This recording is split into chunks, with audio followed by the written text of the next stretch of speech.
Yo guys, what's going on? Welcome to Adam McKola TV. I am Adam. We are back with plenty to discuss around the world of Manchester United here today. Loads around managerial changes or potential managerial changes, and of course changes in the Manchester United squad with players coming in. Around names that we've all heard before, but plenty new stories popping up left, right and centre. Now obviously United create clicks, United create headlines, and because of that, everybody will write about us. It's a winter break, everything's pretty quiet, not much games going on, and of course with the transfer window just closed, who else better to talk about than Manchester United? So we're going to go through what's been going on surrounding Manchester United in the news over the last day or two. Plenty going on since the last video that I did on here. Thank you for tuning in to Adam McKola TV as well. Thank you to everyone, whether you're a new subscriber or an old one, or you're not even subscribed. I've seen you guys in the stats, plenty of you guys watching every week and you're not subscribed yet. What are you waiting for? Hit that red button right below and subscribe to the channel. We're trying to hit 75,000 by the end of the season. Anyway, let's get stuck into the latest news surrounding Manchester United. And first up, Mauricio Pochettino. Now, there's been a lot of stories around this and there's a lot of layers to this story. So let's go with the part one first. And it was a Mauricio Pochettino interview on a Sky Sports podcast, I believe. And he was talking about how he's ready for a Premier League return. He'd love a Premier League return and he wants to get back into the fray. He's obviously been rested, re-energised. He's got that deal with Spurs by where he's still being paid by them. So, you know, when he leaves, he's got some sort of contract. So maybe there's a time frame on when he can return to football, and particularly in the Premier League, and maybe that expires soon. But what he's talking about is getting back into action. I'm sure he wouldn't want to be out the frame for a long time because football changes very quickly. And if you're out of a job for 2, 3, 4 years, then you're going to be forgotten about very quickly. Now, I don't think Mauricio Pochettino will be, but he's talking about a Premier League return. And when you talk about Premier League clubs, there's only a few that you could imagine him going to. Let's list those. Manchester United, Manchester City, Liverpool, Chelsea, Arsenal, those kind of clubs. He's not going to go to Spurs now, is he? He's not going to go to Spurs. He's not going to go back there.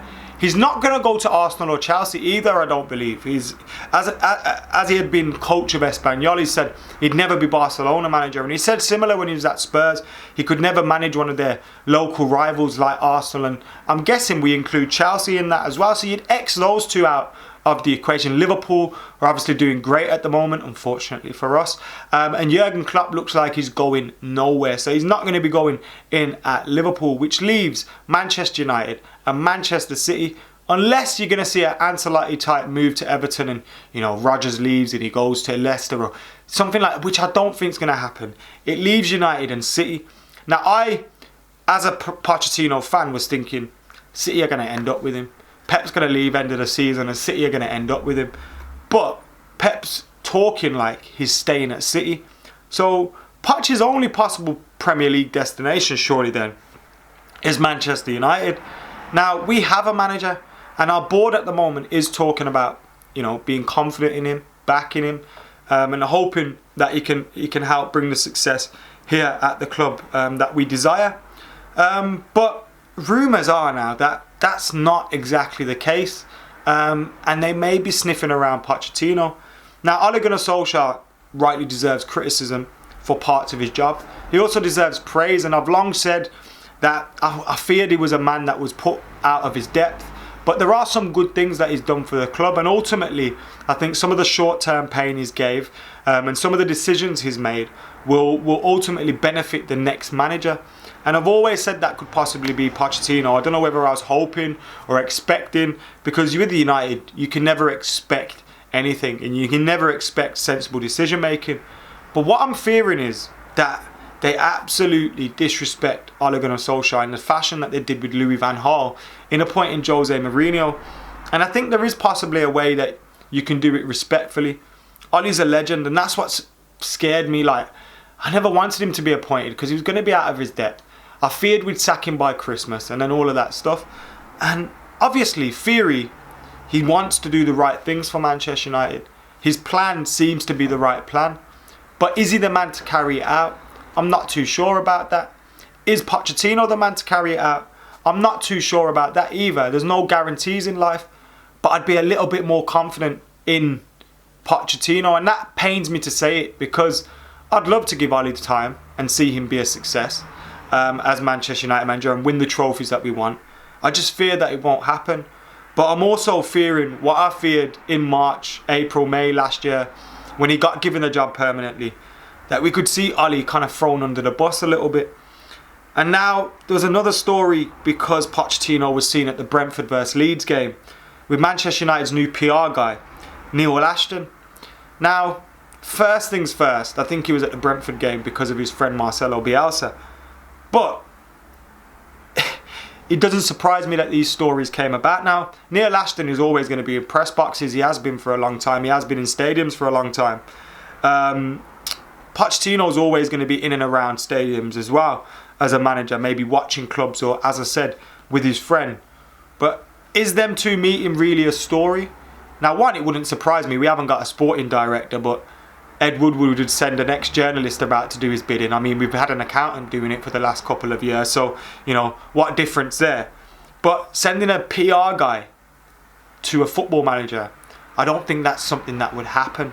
I just don't think that's something that would happen, and I doubt they were discussing Manchester United if they were actually talking at all, or unless they were just pictured in the same place at the same time. But some are convinced that Pochettino will be the manager next. Julian Lorenz of ESPN is saying, I'm convinced that Pochettino will be the manager of Man United next season. No doubt that they've either already been talking or there will be talks very soon between Pochettino, Woodward and the people at United.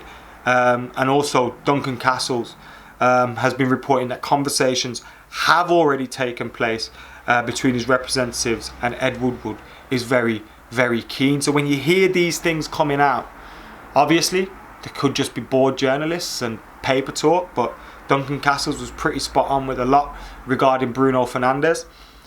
Unless it's just paper talk or briefing, especially with season ticket renewal time coming up, I don't know, but there seems to be a little bit of smoke here, and I'm just fearing the way Oli will be treated.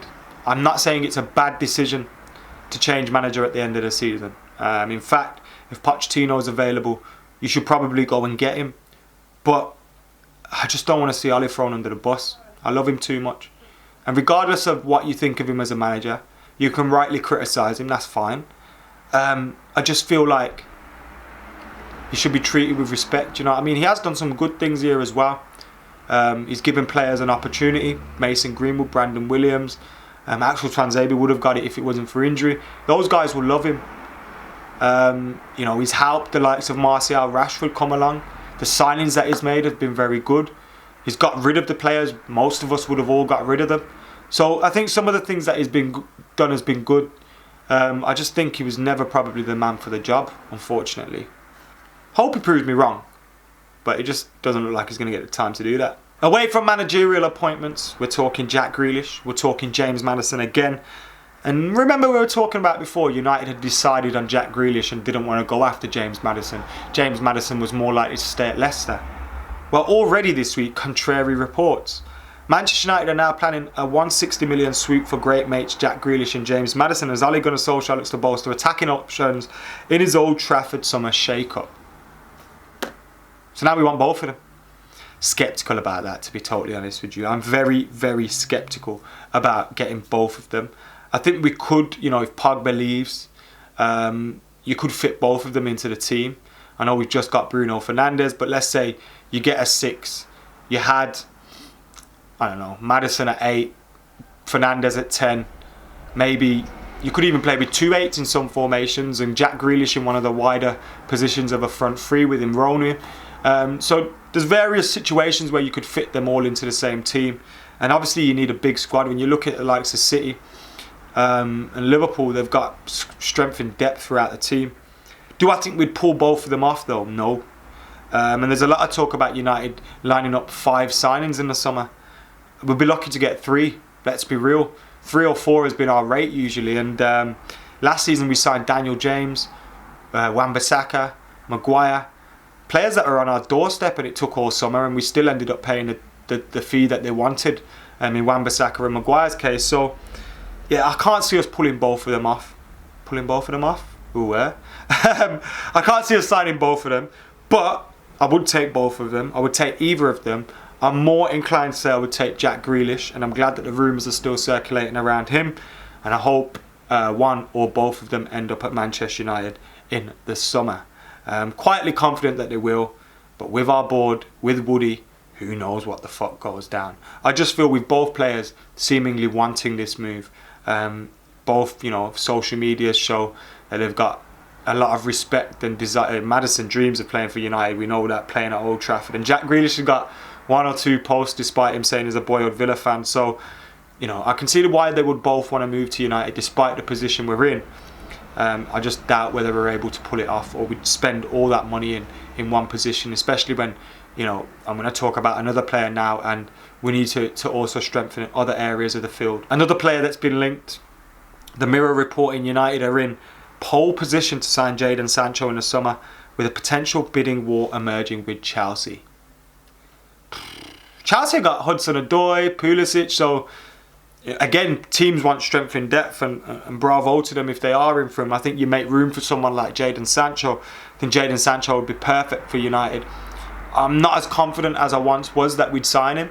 I used to be like dead sure that he'd end up in a United shirt. But great to hear that we are in for him still. You'd expect he's in fantastic form for Borussia Dortmund at the moment. Despite a few indiscretions earlier in the season in terms of, you know, lateness and stuff, fantastic form. You're gonna have to spend 100 million plus on him. It is what we need. We can't just go on with Daniel James on the wing and Rashford on the other side. We need Jadon Sancho, and you think Sancho, Martial, Rashford in a front three, pretty strong. But yeah, I would love him to come to Manchester United. I'm not hanging my hat on that one just yet. But glad to hear that we're in, and I'm sure Borussia Dortmund would want a bidding war, wouldn't they? Because when you look at fees for Ousmane Dembele, players like that, Coutinho, Jadon Sancho is going to be demanding a massive fee, a massive fee. The only thing that helps clubs is that it's pretty common knowledge he's probably going to be leaving in the summer. So, you know, you can't really play the hard to get angle with that, but nevertheless, interesting. Imagine that: Sancho, Madison, Grealish, Pochettino in the summer. Can't see them all coming off. I think Jack Grealish might end up a United shirt. I think we might see Pochettino as manager one day. But I think we're also going to see a whole lot of rubbish written about United, and we have to take everything with a pinch of salt. But whatever happens, we'll be here on Adam McKola TV to discuss it all. And I want to hear your thoughts on the latest. What do you think about Jack Grealish, James Maddison, Jadon Sancho, Mauricio Pochettino, Ole Gunnar Solskjaer? Get your thoughts in the comments below. Is Woodward plotting a move for Pochettino behind the back of Ole Gunnar Solskjaer? And are United really going to make 5 signings? Can we really pull off I've done it again. Can we really sign Sancho, Madison and Grealish?